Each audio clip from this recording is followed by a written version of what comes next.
ஓம் நற்பவி ஆறுமுகம் தரும் ஏறுமுகம். இன்னைக்கு முருகப்பெருமானுடைய ஒரு பாடல் சுப்பிரமணிய புஜங்கத்திலிருந்து வரக்கூடிய 19வது பாடல் தான் நம்ம பார்க்க போகிறோம்.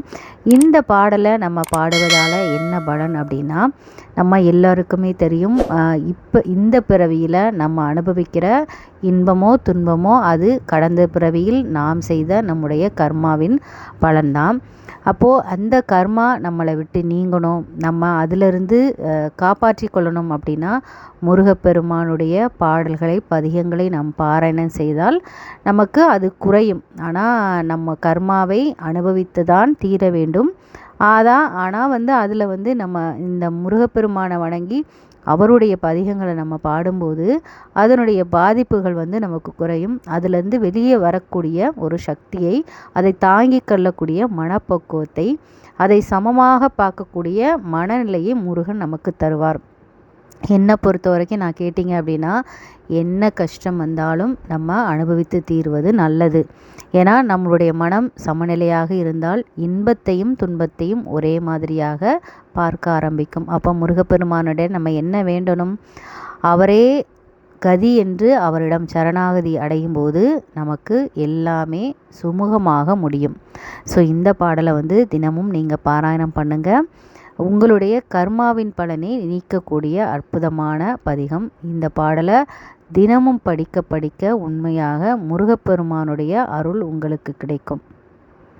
அதுக்கு முன்னாடி நம்மளோட சேனலை முதல் முறையாக பார்க்குறதா இருந்தால் கண்டிப்பாக சப்ஸ்கிரைப் பண்ணிக்கோங்க.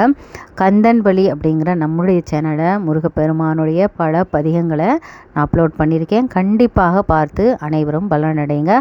மறக்காமல் லைக் பண்ணுங்கள். குமரா பரமன் மகிழ்பாழா குகனே கந்தா சேனாபதியே சமரில் சக்திவேல் கரத்தில் தாங்கி மயில் மீதூர்பவனே குமரி வள்ளி காதலா எம் குறைகள் தீர்க்கும் வேலவனே அமரில் தாரகன் தன எழுத்தாய் அடியன் என்னை காத்திடுக.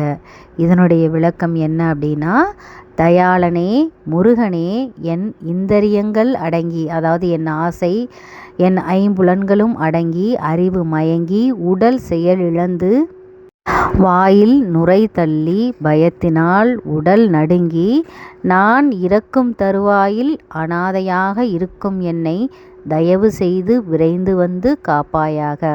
நம்மளுடைய முடிவு, நம்ம என்னதான் பிறந்து வளர்ந்து அனைத்தையும் அனுபவித்து முடித்தாலும் கடைசியில் நம்ம போகக்கூடியது முருகனுடைய திருவடி மட்டும்தான். அதான் அந்த நிலையில் இருக்கும்போது முருகா என்னை காத்துருள வேண்டும் அப்படின்னு முருகப்பெருமானுடைய பாதத்தை பிடித்து மனதார கேளுங்கள்.